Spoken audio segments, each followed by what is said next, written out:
Les grands titres de l'actualité, une présentation de Addict Remorquage et Transport et Mécanique, les spécialistes. Maintenant à Montmagny, c'est Addict, 234-34-61.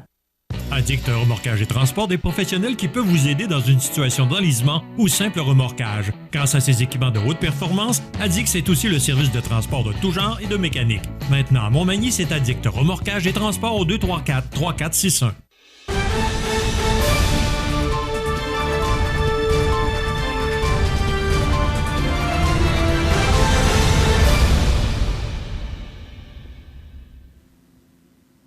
Les grands titres de l'actualité de ce mercredi 11 mai. José Soucy, bon matin. Bon matin. José, le candidat conservateur pour le parti d'Éric Duhaime sera connu pour Côte-du-Sud aujourd'hui? Exactement, au Café au coin du monde à 1h30. Puis, il n'y a pas de surprise. Là, on sait que Joe Aubé a annoncé qu'il serait lié au candidat. Donc, il en reste un. Je vous laisse deviner c'est qui. Ça va être Joe Aubé? Non. Joe Aubé s'est cancellé. Il s'est rallié au candidat, à l'autre candidat. OK. Ah, donc, oui. OK. Est-ce que tu es en train de nous annoncer un scoop? Ben, écoute, c'est un secret de polichinelle, là. Ben, je ne sais pas. Tu as plus de contacts que nous Non, à cet mais qui effet-là. vous voyez à l'écran, qui était supposé se présenter? OK, parce que lorsqu'on en a parlé, José, tu disais qu'il semblait se faire tirer l'oreille, puis finalement, il aurait, on va le dire au conditionnel, il l'aurait accepté. Ben, et au conditionnel, on pourrait le même dire au présent aussi, là. Il a accepté ça. Regarde, c'est pas compliqué, ça va être Frédéric Poulain, là. OK, donc tu es sûr de ton qui va être affaire. le candidat conservateur. OK. OK, ben, on l'annonce, alors voilà. Non, mais c'est parce que là, tu sais, Joey Aubé a annoncé sur la tribune de Samuel Grenier qu'il ne se représenterait, qu'il ne se présenterait pas, qu'il s'est rallié au candidat pour des raisons qu'il a énumérées. Il va être là possiblement aujourd'hui, d'ailleurs, lors de la conférence de presse. Éric Duhaime devrait être présent, mais attendez-vous là, à 99,9 % de chances que ce soit Frédéric Poulain, à moins qu'il nous garde un as dans leur manche puis qu'il nous sorte ça subitement. Là, mais ça va possiblement être Frédéric Poulain. OK. Ben écoute, on va attendre, mais j'aurais pensé que c'était Joey Aubé parce que depuis quoi? Un an et demi qu'il est président du Parti pour Côte-du-Sud. Puis c'est un jeune qui a beaucoup de communiqués de presse. Il est intervenu souvent au sujet de la COVID. Alors, je pensais bien que c'est Aubé qui allait prendre la place, mais non. Donc, ce sera Frédéric Poulain, ce sera annoncé aujourd'hui. Exactement. Merci. Montmagny voit sa dette augmenter. On n'est pas habitué à ça à la ville de Montmagny. Oui, mais ce qu'il faut comprendre là-dedans, c'est qu'ils ont eu beaucoup de belles opportunités, comme ils disent. Là. Il y a eu pour des travaux des investissements de 9 millions et plus. Bon, on s'est quand même fait rembourser 5,4 millions par divers programmes fédéral, provincial, mais surtout provincial. Et ça a fait en sorte que la dette a augmenté de près de 2 millions, mais on demeure quand même dans le 16 % là, pour ce qu'on repaye à la dette annuellement, ce qui est en bas de la moyenne québécoise, qui est de 19 %. Fait que c'est quand même bien. Moi, je pense sincèrement, des fois, oui, la dette peut augmenter, mais si en même temps, tu as profité des programmes qui sont en place pour améliorer ta ville, c'est très vendable. Je veux dire, ça se vend, cette façon de faire-là du côté de la ville de Montmagny. Je ne suis pas inquiet, Michel, de ce côté-là. Ce que tu mentionnais, c'est qu'il y a 4 à 5 millions de dollars qui doivent revenir du gouvernement en subventions de toutes sortes, là, dont le centre d'immigration, qu'on appelle maintenant le centre communautaire. J'ai hâte de voir le nom qu'il va porter, là, parce qu'on attend toujours de savoir quel nom portera ce centre communautaire qui était autrefois place d'immigration. C'est 2,6 millions. C'est 70 % en subvention. C'est quand même pas rien. Là. Non, mais je veux dire, on a des beaux projets, on s'améliore, puis je sais pas si tu l'as sûrement vu dans le bulletin de nouvelles, c'est toi qui y lis. On va avoir un terrain de basket au Parc Saint-Nicolas aussi. Je veux dire, ça ajoute à l'attractivité de la ville de Montmagny. Tu sais qu'on est en compétition avec les autres villes, même les autres villages autour. Pourquoi? Parce qu'on a besoin de main-d'œuvre. Et lorsque tu as une belle ville avec des beaux services et des infrastructures sportives dignes de ce nom, tu sais qu'il y a un projet de dôme qui s'en vient, qui est pas mal assuré. On attend encore les réponses du gouvernement du Québec concernant le financement. On a également le projet de centre de complexe, le complexe culturel et sportif et en santé durable qui va porter le nom de Promotuel Montmagny-Lillet aussi.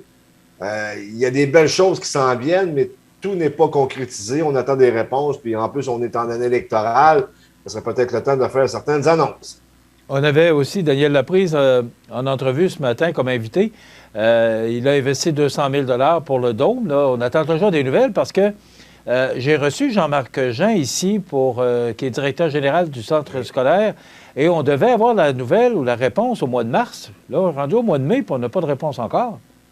Tu as tout à fait raison. Je ne sais pas si on est nerveux du côté du centre de service scolaire de Côte-du-Sud ou bien non de la ville de Montmagny, mais c'est sûr que lorsqu'ils ont envoyé, parce que je suis pas mal persuadé qu'ils l'ont fait, lorsqu'ils ont envoyé le fait qu'il y avait un investissement de 200 000 d'un privé, c'est sûr que ça aide pour le traitement du dossier. Ça démontre qu'il y a une communauté qui se mobilise et qu'il y a un désir profond de la communauté, justement, là, pour avoir ce type d'infrastructure-là. C'est sûr que c'est juste bénéfique. Et José, ça ne peut pas nuire, ça c'est clair. Effectivement, quand on parle du Dôme, qu'on mettrait sur le terrain multisport Laprise, quand on parle de l'investissement du centre d'immigration, qui est 2,6 millions, quand on parle d'un terrain de basketball, il semblerait qu'on veut aussi améliorer le terrain de balle, là, parce qu'on sera probablement partenaire avec l'équipe senior là, de baseball là, qui joue à Montmagny.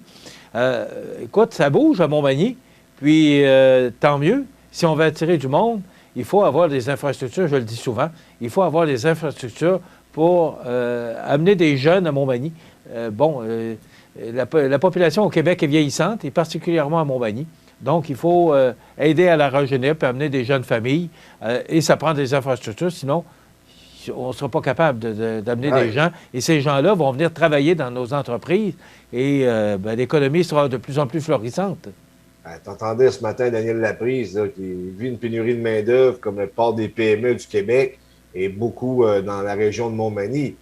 On a besoin de nouvelles familles, ça c'est clair. José, tu vas nous expliquer cette nouvelle qu'on avait ce matin, des toilettes non binaires qui ne font pas l'unanimité au cégep de la Pocatière. Tu as moins de 2 minutes pour le faire. Écoute, c'est un gros dossier parce que c'est, comme je l'ai dit dans le texte, les gens ne sont pas unanimes envers cette politique-là. Comme je l'ai dit, il y a une personne qui s'est plainte jadis parce que c'était possiblement un transgenre ou un transsexuel qui est en transition, justement, d'un sexe à l'autre, si je comprends bien. Il a demandé d'avoir des toilettes non-binaires parce qu'il y avait un malaise.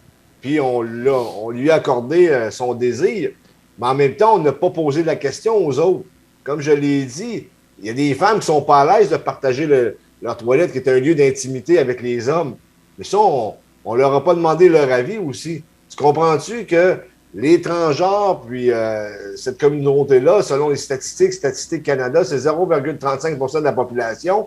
Et on est tous en train de changer le monde pour des problématiques que cette tranche de personnes-là vivent sans penser ou sans consulter l'autre partie qui est majoritaire de la population qui est peut-être pas à l'aise avec ça. Là, tu le vois là, sur l'image, c'est même rendu que les urinoirs, il n'y en aura plus.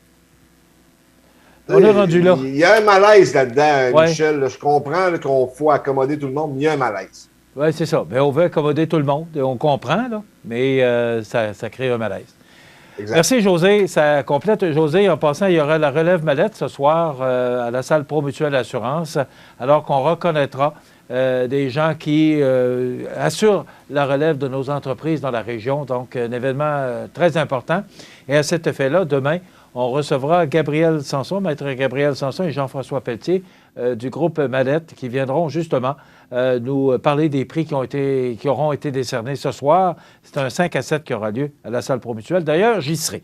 Et il y aura aussi la chronique culinaire avec Benoît Tardy. C'est ce qu'on vous propose comme menu pour demain, jeudi, le 12 mai. Ça complète notre émission. Encore du beau temps, du soleil, 22 pour aujourd'hui. Bonne journée.